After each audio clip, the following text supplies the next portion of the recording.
నీకు unnecessary people ని దేవుడు నీకు తలనొప్పని ఆయనకి భవిష్యత్తు తెలుసు కాబట్టి వాళ్ళని ఆయన రిమూవ్ చేసేసాడు. ఆ ప్రాసెస్ కొంచెం పెయిన్ఫుల్ గా ఉంటుంది. ఎందుకంటే డేటింగో లేకపోతే ఫ్రెండ్షిప్ లేకపోతే రిలేషన్షిప్ లోకి వెళ్ళిన తర్వాత ఒక 2 చెక్క ముక్కలు అతికించేసాం అనుకోండి ఫెవికాల్ వేసి, వాటిని విడదీయాలంటే చాలా కష్టంగా ఉంటుంది. ప్రాసెస్ చాలా ఇబ్బందిగా ఉంటుంది, టైం తీసుకుంటది. నిద్ర లేని రాత్రులు ఉండొచ్చు, కన్నీళ్లు ఉండొచ్చు, మోసగించబడ్డాను అనే బాధ, నా ప్రేమను స్వీకరించలేదు, రిజెక్ట్ చేశారనే బాధ, ఈ పెయిన్ అంతా చాలా డీప్ గా ఉన్నప్పటికీ ఒకటి గుర్తుంచుకోవాలి, అప్పటికప్పుడు మనకి సొల్యూషన్ దేవుడు ఇవ్వడు, కానీ మన ఫ్యూచర్ కొరకు ఏది బెస్ట్ సొల్యూషన్ అది దేవుడు ఇస్తాడు.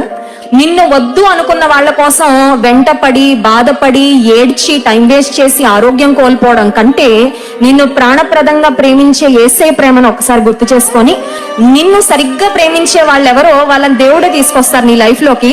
ఇంకా వాళ్ళు ఒకసారి వచ్చాక ఇంకా మళ్ళీ లైఫ్ లోంచి వాళ్ళు వెళ్ళరు, ఇలా జీవితకాలం అంతా కలిసి ఉంటారు అనమాట. హల్లెలూయా.